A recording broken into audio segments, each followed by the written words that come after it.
আসসালামু আলাইকুম। ব্রাজিলের কাছে হারা সেই সোনা এবার উদ্ধার করলো স্পেন। হ্যাঁ, গত অলিম্পিকে Brazil football under 19 football team 23 football টিমের কাছে হেরে রৌপ্য পদক নিয়ে সন্তুষ্ট থাকতে হয়েছিল স্পেন ফুটবল টিমের। তবে এবার সেই আফসোসটা গুছিয়ে নিল। এবার তারা হারালো স্বাগতিক ফ্রান্স ফুটবল টিমকে। আর সেখানে তারা এমনভাবে জয়লাভ করছে, সেখানে ফার্স্ট 3 গোলে জয়লাভ করে শেষ পর্যন্ত সোনাটা তাদের গলায় ঝুলিয়ে রাখলো। স্পেন ফুটবল দলের যেমন নতুন একটা উত্থান হয়েছে, সেই উত্থানটা যত সময় যাচ্ছে তত আরো স্ট্রংলি তারা কামব্যাক করছে এবং তাদের খেলার স্টাইল ডাচ বলে যে তারা নেক্সট বিশ্বকাপের জন্য মোটামুটি তৈরি এবং সেই বিশ্বকাপটা তাদের করে নেওয়ার জন্য মোটামুটি প্রিপারেশন তাদের ফুলফিল ঠিক রয়েছে। এখন বলি গতকালকের ম্যাচের কথা। গতকালকের ম্যাচে স্পেন এবং ফুটবল প্লাস হচ্ছে ফ্রান্স ফুটবল টিমের ম্যাচের প্রতি নজর ছিল সবার। কারণ রিসেন্টলি ইউরো চ্যাম্পিয়ন হয়েছিল স্পেন এবং সেখানে কিন্তু ফ্রান্স কিন্তু এই স্পেনের কাছেই ধরাশায়ী হয়ে হেরেছিল, সেখানে চ্যাম্পিয়ন হতে পারেনি। তবে সেবার সেই জার্মানের যে প্রতিশোধটা সেটা চেয়েছিল এবার ফ্রান্স তাদের নিজেদের দেশে নিয়ে নিতে, কিন্তু সেখানে তারা ব্যর্থ হয়েছে। এখানে স্পেন আবারও দেখালো তাদের সেই জাঁকজমক ম্যাজিক্যাল ফুটবল এবং সেই ম্যাজিক্যাল ফুটবলের কাছে ধরাশায়ী হলো France football team.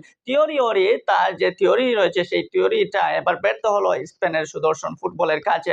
Spain football গতকালকে দেখবেন ফুল ম্যাচটাই কিন্তু আধিপত্য করেছে উভয় টিমই, যেখানে প্রথমার্ধেই কিন্তু তিন গোল দিয়ে স্পেন মোটামুটি এগিয়ে ছিল এবং ফ্রান্সও 2টা দিয়ে দিয়েছিল। কিন্তু সেখানে এক পর্যায়ে 90 মিনিট পর্যন্ত মনে হয়েছিল যে না, ম্যাচটা স্পেনে জিততেছে, কিন্তু সেখানে ম্যাজিক্যাল মোমেন্ট ফিরে আসলো আর সেখানে ফ্রান্সের হয়ে মাতেতা গোল দিলেন 92 মিনিটে এবং সেখানে প্রথম ফুল 90 মিনিটের খেলা 3-3 গোলের সমতায় শেষ হয়।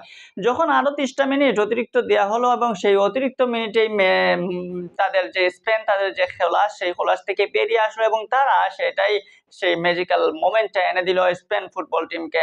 100 মিনিট এবং 120 মিনিটের সময় 2 গোল করে স্পেনকে জয়ের বন্দরে নিয়ে যান স্পেনের স্ট্রাইকার। আর সেখানেই ঘটে ম্যাজিক্যাল মোমেন্ট এবং স্পেন জানিয়ে দিল যে তারা ফুটবল বিশ্বকাপের জন্য তারা মোটামুটি তৈরি এবং স্পেনের এই খেলা বলে যে তারা ইউরো চ্যাম্পিয়ন হয়েছে এই 24-এ এসে আবার সেই সোনা জয় করলো এই অলিম্পিক গেমসে। তো স্পেনের গলায় ঝুলছে স্বর্ণের মেডেল। তবে সেই স্বর্ণের মেডেল যিনি এনে দিয়েছেন সেই কামেলুকে কিন্তু মনে রাখতে পারে স্পেন ফুটবল টিম। স্পেনের জনগণ এই কামেলুকে মনে রাখার মতো একটা খেলা তিনি দিয়েছেন। কারণ স্পেন যখন ভেবেছিল সবাই যে হয়তো ম্যাচটা টাইব্রেকারে গড়াবে, তখনই 100 মিনিট এবং 120 মিনিটের সময় গোল দিয়ে ফার্স্ট 3 গোলে জয়লাভ করে স্পেন ফুটবল টিম। স্পেনের এই সময়টা বলতে হবে স্বর্ণালী যুগ। এই স্পেনকে 8, 12 কিংবা 10-এর সেই স্পেন বলাই যায়, ইনিয়েস্তা জাভির স্পেনই বলা যায়। এখানে স্পেনের যে একটা যুগ শুরু হয়েছে, এখন স্পেনের ফুটবল প্রেমীরা শুধু বলতেই পারে যে স্পেনের ফুটবলে আমরা মুগ্ধ, স্পেনের ফুটবলে আমরা আজ স্পেনের সমর্থক হতে পারে। এখন আর বলা যাবে না যে শুধু ব্রাজিল আর্জেন্টিনার ফ্যানরাই একমাত্র যে তারাই শুধুমাত্র পারে সবকিছুই, এরকম বলার কোনো অবকাশ নাই। যেহেতু ইউরোপিয়ান ফুটবল এখন অনেক জাঁকজমক এবং ইউরোপিয়ান ফুটবলের জোয়ার উঠেছে, সেটা এখন প্রমাণিত। যেমন দেখবেন আপনারা এই অলিম্পিক গেমসে কিন্তু Argentina recently Copa America champion, কিন্তু সেই কোপা আমেরিকান চ্যাম্পিয়ন আর্জেন্টিনারা কিন্তু অলিম্পিকে এসে ধরা খেয়েছে ইউরোপিয়ান টিমদের সাথে, ফ্রান্সের কাছে হেরেছে। এমনকি মরক্কো মিশররা কিন্তু দুর্দান্ত খেলেছে, সেই মরক্কো মিশরদেরকে আপনি দূরে রাখার কোনো সিস্টেমই নাই, কারণ তারা এখন জেগে উঠেছে।